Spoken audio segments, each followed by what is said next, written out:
Good morning. Today, 18th February 2026, wisdom of word of God morning ડિવોશનમાં આપ સર્વનો આવકાર કરવામાં આવે છે અને પ્રેમી સલામ પાઠવવામાં આવે છે. આજે સવારે આપણે નીતિવચનોના પુસ્તકમાંથી 15મો અધ્યાય અને એની 24મી કલમ ઉપર ટૂંકું મનન કરવા માગીએ છીએ અને પ્રભુનું વચન આપણને આ પ્રમાણે કહે છે, જ્ઞાનીને તેનો માર્ગ ઊંચો ચડીને જીવનમાં પહોંચાડે છે, તે નીચેના સેઓલથી દૂર જાય છે.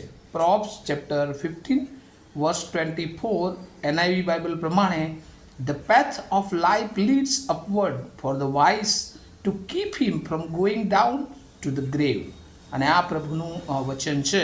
અને આજે સવારે પ્રભુ આપણને જે નીતિ વચનોમાંથી રોજ પ્રભુના વચનો આપે છે અને આજે સવારે આપણને આપણી વર્તણૂક સંબંધી એ તપાસ કરવાને માટે, સચેત થવાને માટે પ્રભુનું એ વચન આપે છે. અને જો એને એક થીમ અથવા એક વિચારમાં રજૂ કરવું હોય તો કન્ડક્ટ બેનિફિશિયલ ફોર લાઈફ, વર્તણૂક એ જીવનને માટે ઉપયોગી છે. જ્ઞાની માણસ એ પોતાના વર્તનથી એ ઓળખાય છે. અને અહીંયા વચનોમાં લખવામાં આવ્યું છે પ્રમાણે કે જ્યારે આપણે કોઈ માણસને એને જોઈએ છે ત્યારે એની સાથેના આપણા સંબંધો અને ત્યાર પછી એની વર્તણૂક એ આપણને બહુ જ મોટી એ અસર કરતી હોય છે.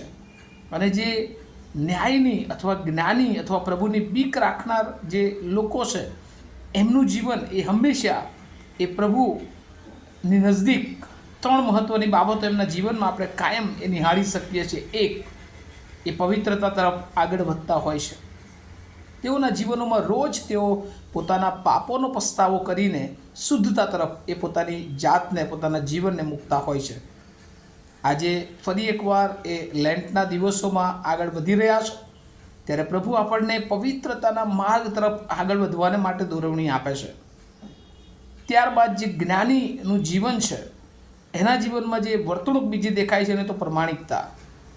પોતાનું જ છે અને પોતાને માટે જે ઈશ્વરે રાખી મૂક્યું છે એના સિવાય એ કોઈ બાબતોને માટે પોતાના જીવનને આગળ લાવતો નથી. પ્રમાણિકતા દરેક બાબતમાં એ બહુ ઉચ્ચ સ્થાને એના જીવનમાં જોવા મળે છે. અને ત્યાર પછી ત્રીજી બાબત, એનું જીવન એ હંમેશા અરીસા સમાન એટલે કે પારદર્શક હોય છે. એના વિચારો, એનું જ્ઞાન, એની વર્તણૂક એ બધું જ એ લોકોને જાણે કે પ્રદર્શિત થતું હોય એવું જીવન એ આપણે જોઈએ છે.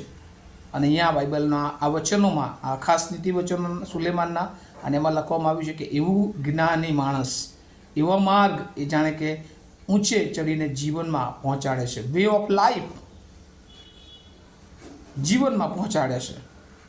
અહીંયા 2 બાબતો લખવામાં આવી છે. ફિઝિકલ ડેથ જે સેઓલ તરફ પહોંચાડે છે અને બીજું એક ફિઝિકલ લાઈફ જે અનંતકાળિક સુધી એ આપણને દોરવણી આપે છે. અને એટલે જે જ્ઞાનીનો માર્ગ છે એ અપવર્ડ માર્ગ, અપવર્ડ વે તરીકે આપણે જોઈએ છે.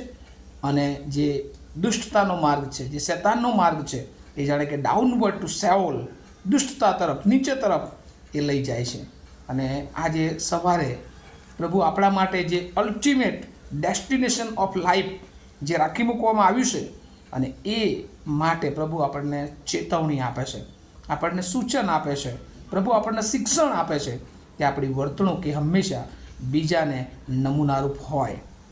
કારણ કે જીવનનો માર્ગ જે છે એ બહુ જ મુશ્કેલી ભર્યો એ માર્ગ છે. અને અહીંયા માર્થીની સુવાર્તા એનો 7મો અધ્યાય અને એની 13મી અને 14મી કલમ જો વાંચીએ તો ત્યાં લખ્યું છે, તમે સાંકડે બારણેથી માહે પેસો, કેમ કે જે માર્ગ નાશમાં પહોંચાડે છે તે ચોડો છે, તેનું બહારનું પહોળું છે ને ઘણા તેમાં થઈને પેસે છે.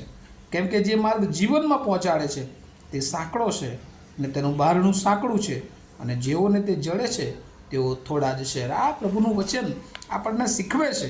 અને પાઉલ પ્રેરિત પણ ઘણી બધી વાર એ તિમોથીને એ પ્રકારનું શિક્ષણ આપતા આપણે જોઈએ છે કે તું એ વચનમાં, વર્તનમાં અને પ્રીતિમાં બીજાને નમૂનારૂપ થજે.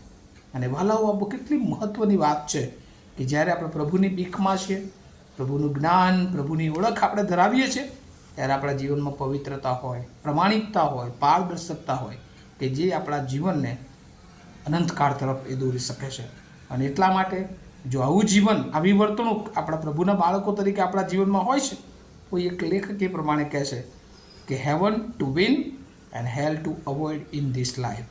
અને વાલો પ્રભુ આપણને એવું જીવન જીવવા માટે તૈયાર કરે, એવી વર્તણૂક આપણી હોય કે આપણો નમૂનો એ બીજાઓ સુધી પ્રભુ લઈ જઈ શકે. આ વાતો વિચારો સમજવાને માટે પ્રભુ એની બહુ જ કૃપા આપણને સર્વને આપે. આવો આપણે પ્રાર્થના કરીએ. અમારા જીવતા અને પ્રેમાળ ઈશ્વર, તમારો બહુ આભાર માનીએ છીએ જીવનના માર્ગમાં પહોંચાડવાને માટે. પ્રભુ તમે અમને પસંદ કર્યા. પ્રભુએ પહોળા માર્ગમાં ઘણા બધા લોકોએ પ્રવેશ કર્યો, પણ સાંકડો માર્ગ તમે પ્રભુ અમને બતાવ્યો કે જે માર્ગ જીવન તરફ પહોંચાડે છે. અને જે વચનો પ્રભુ મેં વાંચ્યા છે, ઘણી બધી વાર પ્રભુ મેં અમારી વર્તણૂકમાં અને ગઈકાલે અમે શીખ્યા અમારા શબ્દો, અમારા વચનો, અમારા વિચારોમાં ઘણી બધી વાર અમે નાસીપાસ થઈ જઈએ, દૂર જતા રહીએ છીએ. પણ પ્રભુ આજે તમે અમને શીખવ્યું છે કે મારી વર્તણૂક જો તમારી બીકમાં છે, ભયમાં છે, તમારી ઓળખ સાથેની છે, તો ચોક્કસ અમે અનંતકાળિક સુધી તમારી પાસે એ આવનાર બાળકો, તમને મળનાર બાળકો બની શકીએ છીએ. અને પ્રભુ અહીંયા આ સાંભળનાર એક પ્રભુ તમારા વાલાઓને માટે આ વચન એમને અપવર્ડ જીવનમાં લઈ જનાર બને અને શેતાનના દરેક પ્રકારના માર્ગો એ નાશના માર્ગોથી બચાવનાર બને એવી પ્રાર્થના ઈસુ પ્રભુના નામમાં સાંભળો અને તેનો સ્વીકાર કરો. આમીન. Have a nice day to all of you. Thank you.